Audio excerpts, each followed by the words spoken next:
کرانسی میں 2018 کے بعد پاکستان کے لیے جنوری دہشت گردی کی وجہ سے مہلک ترین مہینہ رہا. کیا آل پارٹیز کانفرنس مسئلے کا حل نکال پائے گی؟ سمندروں کی گہرائیوں میں گیس پائپ لائنز جیسے اہم انفراسٹرکچر کو مبینہ طور سے روس سے خطرہ، مغربی ممالک پریشان.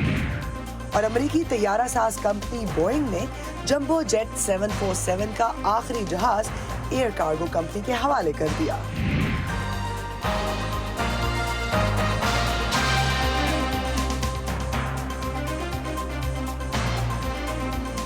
وائس آف امریکہ کے واشنگٹن اسٹوڈیو میں آپ سب کو خوش آمدید. آپ دیکھ رہے ہیں پروگرام ویو 360 اور میں ہوں ارم عباسی.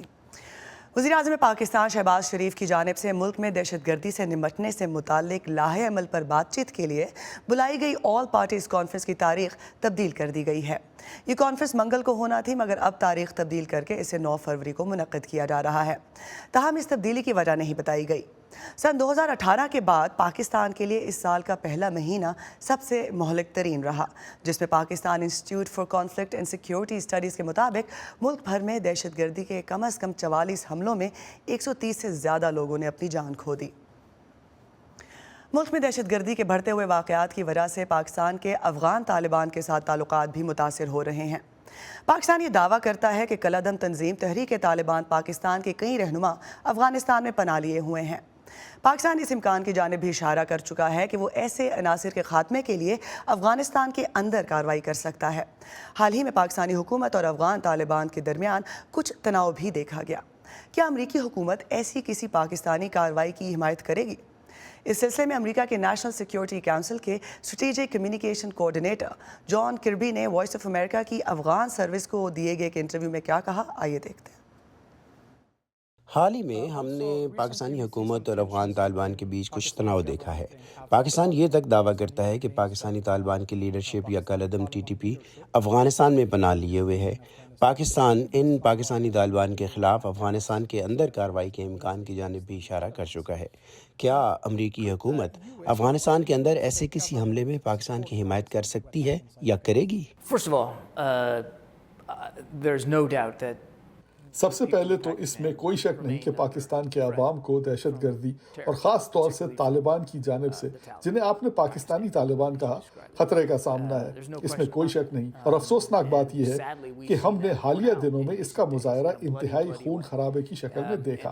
لہٰذا حکومت پاکستان اور پاکستانی عوام کو اس خطرے کے خلاف اپنے دفاع کا حق حاصل ہے. اور ہم جانتے ہیں کہ افغانستان اور پاکستان کے بیچ وہ علاقہ اس طرح کی گروہوں کے لیے ابھی بھی کچھ محفوظ پناہ گاہ ہے.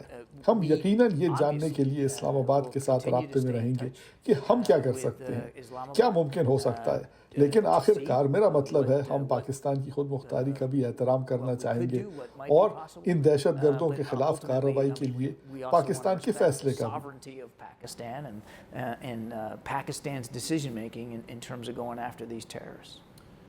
پاکستان کے سیکیورٹی، معاشی اور سیاسی حالات پر مزید بات کرنے کے لیے اس وقت ہمارے ساتھ Pakistan institute of peace studies کے سیکیورٹی امور کے ماہر عامر رانا موجود ہیں. Aamir, thank you for your time. یہ بتائیے کہ پاکستان کو جن چیلنجز کا سامنا ہے، حکومت نے ان سے نمٹنے کے لیے آل پارٹیز کانفرنس بلائی تھی. یہ کانفرنس کتنی اہم ہے؟ کیا اس کے علاوہ کوئی حل نہیں تھا؟ اور کیا اب سیاسی اختلافات دور کر کے پاکستان کی تمام سیاسی جماعتیں مل بیٹھ کر کوئی لاہے عمل تیار کر سکتی ہیں؟ بہت ہی اہم کانفرنس ہے، کیونکہ اس وقت آپ کے علم کے اندر ہے کہ پارلیمنٹ کی جو صورتحال ہے اس میں PTI نہیں ہے اور تقریباً 40% ممبران غائب ہیں.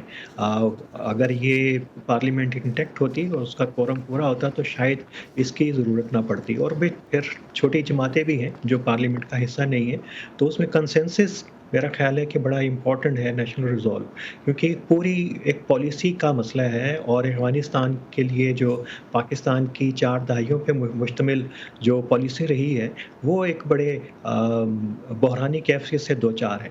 اس میں کوئی بھی ادارہ شاید اس کی مکمل طور پہ ذمہ داری نہیں لینا چاہتا، اور وہ چاہتا ہے کہ تمام جو اسٹیک ہولڈر ہیں، خاص طور کے اوپر جو سیاسی جماعتیں ہیں، اس کو آن بورڈ رہیں. اور PTI نے آج انڈیکیشن کچھ اس طرح کا دیا ہے کہ شاید اگر ان کو दावतनामा मिले तो उनकी नुमाइंदगी भी हो सकती है और यही वजह समझ आती है कि शायद इस कॉन्फ्रेंस को कुछ 1-2 रोज़ के लिए मुलतवी किया गया है। लेकिन फ़ैसले क्या होंगे इसमें अभी तो ये देखने वाली बात है। फ़ैसलों से ज़्यादा इसका एलामिया इम्पोर्टेंट होगा। फ़ैसले शायद वो पहले से हो चुके हैं, शायद वो शेयर भी किए जाएँ इस फ़ोरम के ऊपर और मेरा ख़्याल है कि बड़ी अहम कॉन्फ्रेंस है पाकिस्तान के हालिया जो चैलेंजेस दरपेश हैं उसके तनाज़ुर में। आमिर, पाकिस्तान अस्करियत पसंदों के खिलाफ पहले भी फौजी ऑपरेशंस कर चुका है और उस वक्त की हुकूमतें दावा करती रही हैं कि उन ऑपरेशंस के नतीजे में दहशतगर्दों की कमर तोड़ दी गई है। लेकिन मुसलसल बढ़ते हुए हमलों को देखें तो आपको क्या लगता है कि माजी की कार्रवाइयाँ कितनी मौसर थी? देखिए, कार्रवाइयाँ तो मौसर थीं और ख़ासा दहशतगर्दी का मसला कंट्रोल हुआ था।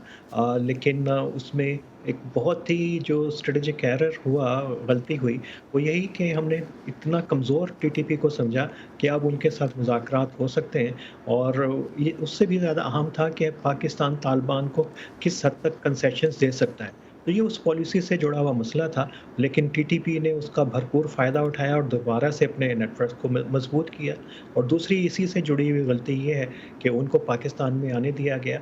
अब मेरा ख़्याल है कि अभी कौमी क़यादत का इस पे तो इत्तेफ़ाक है कि टीटीपी के मुतल्लिक़ पॉलिसी ज़ीरो टॉलरेंस की होगी, लेकिन अफ़गान तालिबान के मुतल्लिक़ क्या रवैया होगा, अफ़गानिस्तान के मुतल्लिक़ फ्यूचर की क्या हिकमत अमली होगी, तो उसके ऊपर अभी भी कहीं न कहीं पे बहस जारी है और उसके नताइज आने वाले दिनों में हमें नज़र आएँगे। आमिर, जैसे कि आपने खुद भी बात की अफ़गान तालिबान की और उस पर पाकिस्तान दबाव डाला पाकिस्तान ने कि वो अफ़गानिस्तान में मौजूद टीटीपी के रहनुमाओं के ख़िलाफ़ कार्रवाई करे, मगर वो कारगर साबित नहीं हुआ। पाकिस्तान ने मुज़ाकरात की कोशिश, जैसे आपने भी कहा, की, वो भी देख लिया, उसका क्या नतीजा निकला। तो पाकिस्तान के पास अफ़गान सरज़मीन पर मौजूद टीटीपी के जंगजुओं से निमटने के लिए ऑप्शंस हैं क्या? देखिए, ये बार-बार बात होती है कि ऑपरेशन तो हमने करके देखा और वो हमने एयर स्ट्राइक्स पाकिस्तान ने की अफ़गानिस्तान के अंदर टीटीपी के ठिकानों के ऊपर और बड़ा शदीद रद्द-ए-अमल आया कि उसे कोलैटरल डैमेज की भी एक बड़ी उसकी वजह थी। उसके अलावा टीटीपी जो दावे कर रही है कि उनके लीडरशिप को अभी भी अफ़गानिस्तान के अंदर निशाना बनाया जा रहा है। तो ये तमाम जो दावे हैं वो थे एक तरफ, लेकिन ये ख़ासा गंभीर और गुंजलिक मसला है और ये ख़ासा काउंटर प्रोडक्टिव होगा क्योंकि बुनियादी वजह जो बनी है पाकिस्तान के और तालिबान के ताल्लुकात में तनाव की वो ख़ोस्त का हमला ही बना था। उसके बाद उसके फैक्टर जो हैं उसके अंदर ऐड होते गए हैं। तो मेरा ख़्याल है कि पाकिस्तान शायद इतने बड़े इक़दाम की तरफ ना जाए और अभी भी तालिबान के साथ एक नरमी का पहलू रखा जाए और कोशिश की जाएगी कि तालिबान की तरफ से ताउन मिले और टीटीपी के हवाले से भी सिर्फ टीटीपी एक मसला है जो अभी चूँकि दहशतगर्दी की वारदातें बढ़ी हैं तो मंज़िल आम के ऊपर है। अदरवाइज़ बहुत सारे मसाइल हैं जो इसके साथ जुड़े हुए हैं और बॉर्डर सिक्योरिटी से लेके ट्रेड तक के मसाइल हैं। फिर बहुत सारे इश्यूज़ ऐसे हैं जो सेंट्रल एशिया से और पाकिस्तान से मुतल्लिक़ हैं। तो पाकिस्तान उन सिर्फ़ एक इशू की वजह से तमाम चीज़ों के ऊपर कंप्रोमाइज़ नहीं करना चाहता और कोशिश ये होगी कि किसी तरीके से बातचीत से ही हो। और दूसरी आपने जो बात की कि बातचीत हुई है, देखिए सारी जितनी बातचीत हुई है वो अभी तक तालिबान की मरकज़ी शुरा से नहीं हुई और टीटीपी के साथ भी जो मुज़ाकरात हैं वो हक़ानी के कहने के ऊपर हुए और ज़्यादातर जो है बैकडोर चैनल्स को यूज़ किया गया। जो ज़्यादा ज़रूरत है वो फॉर्मल चैनल्स को इस्तेमाल करने की है और एक कम्प्रिहेंसिव डायलॉग की तरफ जाने की ज़रूरत है। आमिर, ये बताइए कि नाक़िदीन कहते हैं कि सिक्योरिटी के हालात पाकिस्तान की अफ़गानिस्तान पॉलिसी और सिक्योरिटी की नाक़िस पॉलिसीज़ का नतीजा है। ऐसे में जब मुल्क माशी और सियासी बहरानों में फंसा हुआ है, मुल्क के सियासी और सिक्योरिटी इदारों को तवील मुद्दती बुनियादों पर क्या करना चाहिए? देखिए, सबसे पहले जैसे मैंने कहा कि एक बड़ा फॉर्मली जो है इस मसले को उठाना चाहिए क्योंकि ये अफ़गानिस्तान का मसला पाकिस्तान की सिक्योरिटी और मईशत के साथ भी और पूरा हमारा जो इस वक्त जो पूरे रीजन के अंदर कनेक्टिविटी है, ख़ास तौर पे पर चाइना के साथ, सेंट्रल एशिया के साथ, उसके साथ जुड़ी हुई है। तो वो सबसे पहले तो उसकी तरफ देखना चाहिए। बाकी जो काउंटर टेररिज्म से रिलेटेड इश्यूज़ हैं वो तो पाकिस्तान के अंदर इस वक्त इतनी ज़्यादा पॉलिसीज़ मौजूद हैं, पॉलिसी डॉक्यूमेंट्स अगर मैं गिनवाऊँ तो आप हैरान होंगे कि वो हैं कहाँ, और कई इदारे बैक वक़्त हैं। अगर वो फ़ंक्शनल हो जाएँ तो उसको इम्पैक्ट को तो रिड्यूस किया जा सकता है। लेकिन चैलेंज इस वक़्त पाकिस्तान का इकॉनमी का बड़ा है, और वो अफ़गानिस्तान से जुड़ा हुआ है, और अफ़गानिस्तान का मसला सिक्योरिटी से जुड़ा हुआ है। और ये तमाम मसाइल जो हैं, मेरा ख़्याल है कि एक पॉलिटिकल स्टेबिलिटी की डिमांड करते हैं, और पॉलिटिकल जो स्टेबिलिटी जो है वो इलेक्शन से ही आ सकती है, जिसके लिए इस वक्त ना तो इस मौजूदा हुकूमत तैयार है, और शायद इस्टेब्लिशमेंट भी उसके लिए तैयार नहीं है। Thank you so much Aamir Rana, आपका वक्त देने के लिए। अमेरिका, जो मुल्क है ख्वाबों का, अपने ख्वाबों को हकीकत बनाने वालों का, अपनी इजाद से दुनिया बदलने वालों का, तहकीक, तजुर्बात और टेक्नोलॉजी से हम सबको नई राह दिखाने वालों का, कुछ कर गुजरने का जज्बा लिए अपना कल रोशन बनाने वालों का। ऐसे ही ड्रीमर्स और अचीवर्स की कहानियां देखिए व्यू 360 में आज न्यूज़ पर।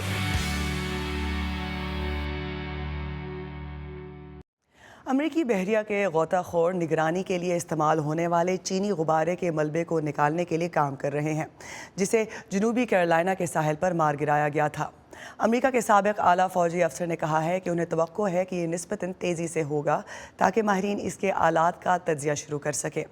लड़ाका तैयारों ने हफ्ते के रोज़ जहाज़ को अमरीकी इलाकाई पानियों में गिराया और मलबा वसी इलाके पर फैला हुआ है। अमेरिका का ख्याल है कि यह गुब्बारा अमेरिका की हसास फौजी मकामात की निगरानी कर रहा था। बीजिंग ने अमेरिकी वजारत दिफा की जानिब से मुश्तबा चीनी जासूस गुब्बारे को मार गिराने पर तनकीद करते हुए वाशिंगटन पर वाज़ा तौर पर हद से ज़्यादा रद्द अमल और बैनुल-अक़वामी रवायात की संगीन खिलाफ वर्जी का इल्ज़ाम लगाया है, और ये भी कहा है कि चीन मज़ीद ज़रूरी रद्द अमल देने का हक़ महफूज रखेगा। दूसरी जानिब पेंटागन का कहना है कि चीनी जासूस गुब्बारे को हफ्ते को बजरिया F-22 जेट से दागे गए मिसाइल से मारा गया था, जिससे कबल गुब्बारा शुमाली अमेरिका पर कई रोज़ तक परवास करता रहा, जिसकी वजह से वाशिंगटन DC और बीजिंग के दरमियान कशीदगी में इजाफा हुआ। और इसी के सबब अमेरिकी वज़ीर ख़ारजा एंटनी ब्लिंकन ने जुमे को बीजिंग का एक गैर मामूली दौरा मनसूख कर दिया था। मग़रबी ममालिक के रूस के ख़िलाफ़ यूक्रेन को माली और अस्करी इमदाद फराहम करने के पस मंज़र में उन्हें एक नए ख़तरे से निमटने के लिए अपने आप को तैयार करना पड़ रहा है, क्योंकि दुश्मन क़ुव्वतें समंदर के नीचे गैस पाइपलाइंस और केबल्स जैसे अहम बुनियादी ढांचे को निशाना बनाने के लिए नई सलाहियतों पर काम कर रही हैं। तफसीलात वॉइस ऑफ अमेरिका की इस रिपोर्ट में। गुज़श्ता बरस सितंबर में रूस और जर्मनी को मिलाने वाली नॉर्ड स्ट्रीम पाइपलाइनों के फटने के बाद कुदरती गैस की एक बड़ी मिकदार बहीराए बाल्टिक में फैल गई। समुद्र के अंदर बनाई गई वीडियो में दिखाया गया है कि पाइप का कम से कम 50 मीटर टुकड़ा तबाह कर दिया गया, जबकि समुद्री तह में बड़े बड़े सौराख दिखाई दे रहे हैं। स्वीडन के तफ्तीशकारों को वहां धमाकाखेज मवाद के आसार मिले और मगरब को रूस पर तखरीबकारी का शुबा है। इस वाक़े के चंद रोज़ बाद बरतानिया ने अपनी ज़ेर समुंदर दफ़ाई सलाहियतों को बढ़ाने के मंसूबों का ऐलान किया। रूस इस तरह के बुनियादी ढांचे को निशाना बनाने की अपनी सलाहियत को छुपाता नहीं, इसलिए मैं ये कह सकता हूँ कि हमने हाल ही में अपनी केबल्स और पाइपलाइनों को महफूज रखने के लिए 2 बहरी जहाज़ों को मुख्तस किया है, जो ख़ास तौर पर इस काम की सलाहियत रखते हैं। पहला जहाज़ इस वक्त बरतानवी बहरिया फराहम कर रही है, जिसका कहना है कि ये एक मरकजी जहाज़ के तौर पर काम करेगा, जो ज़ेरे आब निगरानी और ज़ेर समुंदर जंग और दूर दराज और खुद मुख्तार निज़ामों को कंट्रोल करेगा। लाखों किलोमीटर ज़ेर समुंदर केबल्स और पाइपलाइंस तवानाई और डेटा को मुंतकिल करने के लिए इस्तेमाल होती हैं, जिनसे आलमी मईशत चलती है। मगरिब के बहुत से हरीफ, खुसूसन रूस, उन कमज़ोर अहदाफ को दुरुस्त तौर पर निशाना बनाने के लिए खुसूसी आबदोज़ों जैसे आलात तैयार कर रहे हैं। रूस नॉर्ड स्ट्रीम पाइपलाइनों को सबोताज करने की तरदीद करता है, लेकिन मुबसरीन का कहना है कि क्रेमलिन मगरब में ज़ेरे समुंदर इंफ्रास्ट्रक्चर को एक आसान हदफ समझता है। दिसंबर के आखिर में रूस ने 4 नए जंगी जहाज़ों की रूनुमाई की, जिनमें जोहरी तवानाई से चलने वाली 2 आबदोज़ें भी शामिल हैं। इनके पास इंतहाई मौजू हथियार और जदीद रोबोटिक आलात हैं। इस खतरे के पेश नज़र नेटो और यूरोपीय यूनियन ने गुज़श्ता माह अहम बुनियादी ढांचे के तहफ़्फ़ुज़ के लिए एक मुश्तरका टास्क फोर्स तश्कील दी है। नेटो के सेक्रेटरी जनरल ने नॉर्थ स्ट्रीम धमाके के बाद अक्टूबर में इत्तेहाद का मौक़िफ़ पेश किया। इत्तेहादियों के अहम इंफ्रास्ट्रक्चर के खिलाफ किसी भी दानिस्ता हमले का मुश्तरका और पुरअज़म जवाब दिया जाएगा। हाइब्रिड और साइबर हमले इज्तिमाई दिफा के आर्टिकल 5 को मुतहर्रिक कर सकते हैं। तज्ज़ियाकार सदारत कौशल कहते हैं कि मगरिब को अपनी अस्करी सरगर्मियों के असूल वाज़े करने की ज़रूरत है। कोई असल में क्या कर सकता है? मिसाल के तौर पर अगर आप किसी आबदोज को किसी अहम कौमी इंफ्रास्ट्रक्चर को ख़राब करते देखें जिसके नतीजे में कोई फौरी जानी नुकसान का ख़तरा नहीं, तो असल में ये एक सवाल है कि आप इस किस्म की किसी सरगर्मी से निमटने के लिए तंजीमी तरीक़ों को कैसे तब्दील करते हैं। तज्ज़ियाकारों का कहना है कि बहरी अफवाज को समुंदर के नीचे आम इंफ्रास्ट्रक्चर के दिफा के लिए अपनी सलाहियतों को तेज़ी से ढालना होगा, क्योंकि हरीफ हाइब्रिड जंग के लिए नई जारहाना सलाहियतें तैयार कर रहे हैं। हेनरी रिजवल की रिपोर्ट के साथ नदीम याकूब, वॉइस ऑफ अमेरिका। सदर जो बाइडेन मंगल को अपना दूसरा सालाना स्टेट ऑफ द यूनियन खिताब करेंगे। अमेरिका में आम सवाल किया जा रहा है कि क्या सदर का खिताब पहले साल ही जैसा होगा या इस मरतबा वो नए मौज़ूआत का अहाता करेंगे। तज्ज़ियाकार इस कांग्रेस के सामने जो अब मुकम्मल तौर पर सदर के साथ नहीं है, इस सालाना खिताब में उनसे क्या सुनने की तवक्को रखते हैं, देखते हैं इस रिपोर्ट में।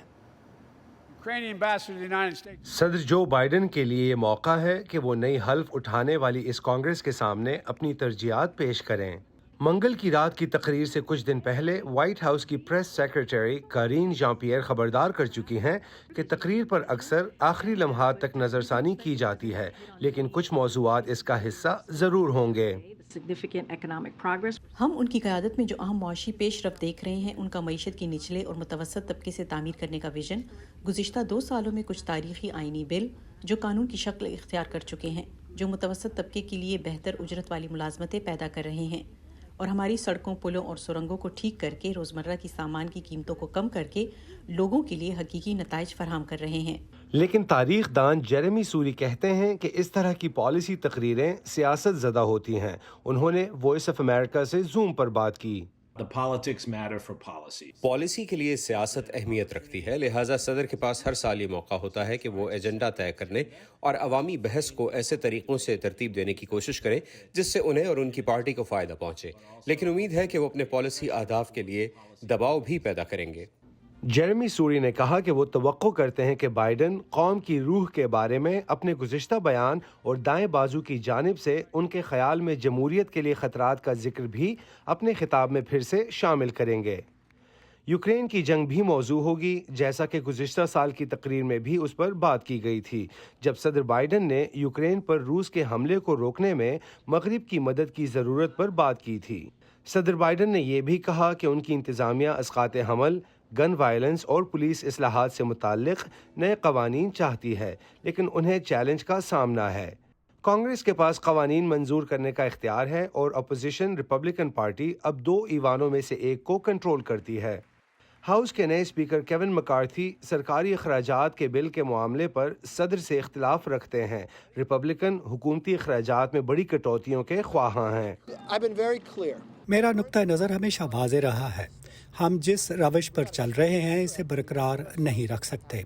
खुद को तवाज़ुन की राह पर गामज़न करने के लिए हमें रफ्तार को बदलना होगा, लेकिन हम वहाँ कैसे पहुँचेंगे इस पर बात होगी। और जेरेमी सूरी का कहना है कि लोग तकरीर के दौरान सदर के पीछे मौजूद स्पीकर केविन मैकार्थी के रद्द-ए-अमल को देख रहे होंगे। यानी क्या उन्होंने थियोरी चढ़ाई, नाराज़गी जाहिर की है, तासुर नजर आया है, या ऐसा लगा है कि उन्हें सदर की बातों से इत्तफाक है, या ये कि उन्हें किसी बात पर भी इत्तफाक नहीं। लेकिन अगर वो सदर बाइडेन की तकरीर पर बहुत खुश नजर आते हैं तो यकीनन वो अपनी पार्टी में इंतहाई दाएं बाजू के लोगों, अपनी पार्टी के अंदर और ईवान के अंदर छोटे ग्रुप को अलग कर देंगे जो उनसे सदर का मुकाबला करने का मुतालबा कर रहे हैं। मंगल की रात जब सदर बाइडेन बोलेंगे तो सियासत, पॉलिसी, शान शौकत और शख्सियात का ये मुरक्कब पूरी तरह से जाहिर होगा। अनीता पावेल की रिपोर्ट के साथ Imran Jadoon, voice of America. आज के दौर में सच्चाई अहम है। दुनिया में कहीं भी सच को जानिए सिर्फ एक क्लिक से। VOA प्लस पर मालूमात अब आपकी दस्तरस में। सियासी तब्दीलियां, حقیقی کہانیاں، حقیقی لوگ، صرف ایک کلک سے خود کو جوڑیے دنیا بھر کی آوازوں سے، کسی بھی وقت، کسی بھی جگہ، صرف VOA+ پر۔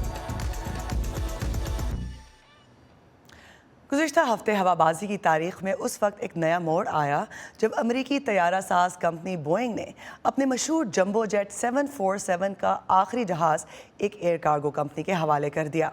ان طیاروں نے 1970 میں دنیا بھر کی فضاؤں میں اپنی پروازوں کا آغاز کیا تھا۔ تفصیلات اس رپورٹ میں۔ بوئنگ کے اعلیٰ عہدیدار صارف اور ملازمین ریاست واشنگٹن میں کمپنی کے ایوریٹ پلانٹ میں بوئنگ 747 کو الوداع کہنے کے لیے اکٹھے ہوئے اور کمپنی نے کوئن آف دی اسکائز کے نام سے موسوم اپنا آخری jumbo jet air cargo company Atlas Air کے حوالے کیا۔ ہوا بازی کی تاریخ کا یہ صفحہ پلٹتے ہوئے ہم اس کتاب کو ختم نہیں کر رہے، یہ صرف ایک باب ہے۔ ہم 747 کا ایک نیا باب شروع کریں گے۔ اس ہوائی جہاز کے لیے حمایت آنے والی کئی دہائیوں تک موجود رہے گی۔ اگر آپ پرواز کی سائنس کو سمجھتے ہوں تو بھی جب آپ 747 کو اڑتے دیکھیں گے تو آپ کو لگے گا کہ اس میں ایک جادو بھی ہے۔ کمپنی کے اہلکاروں کے لیے بوئنگ کو الوداع کہنا بہت مشکل تھا۔ عمر سعید ہارون 747 ماڈل کے آخری طیارے میں کام کر چکے ہیں۔ جذباتی طور پر تو مجھے برا محسوس ہو رہا ہے کیونکہ یہ ایک بہترین ہوائی جہاز ہے، میں اسے پسند کرتا ہوں، لیکن چونکہ یہ کمپنی کا فیصلہ ہے اس لیے ہمیں اسے قبول کرنا ہوگا۔ چوڑی جسامت والا یہ پہلا طیارہ پہلے سے موجود ہوائی جہازوں سے دگنے سائز کا تھا اور یہ 1969 میں پہلی بار فضا میں بلند ہوا تھا۔ سیاٹل میوزیم آف فلائٹ ڈوسینٹ کے یوجین وزیٹی 747 کے پائلٹ رہ چکے ہیں۔ پین ایم بوئنگ کے پاس آیا، وہ فی نشست فی میل کی لاگت کو کم کرنے کے لیے ایک بڑا ہوائی جہاز چاہتے تھے، تو بوئنگ نے اپنے طور پر 360 سے زیادہ نشستوں کی گنجائش والا ہوائی جہاز 747 بنانے کا فیصلہ کیا۔ ان کا یہ خیال بھی تھا کہ اس سے ہوائی اڈے پر بھیڑ کم ہو جائے گی کیونکہ آپ ایک طیارے میں اتنی بڑی تعداد میں مسافروں کو لے کر جا سکتے ہیں۔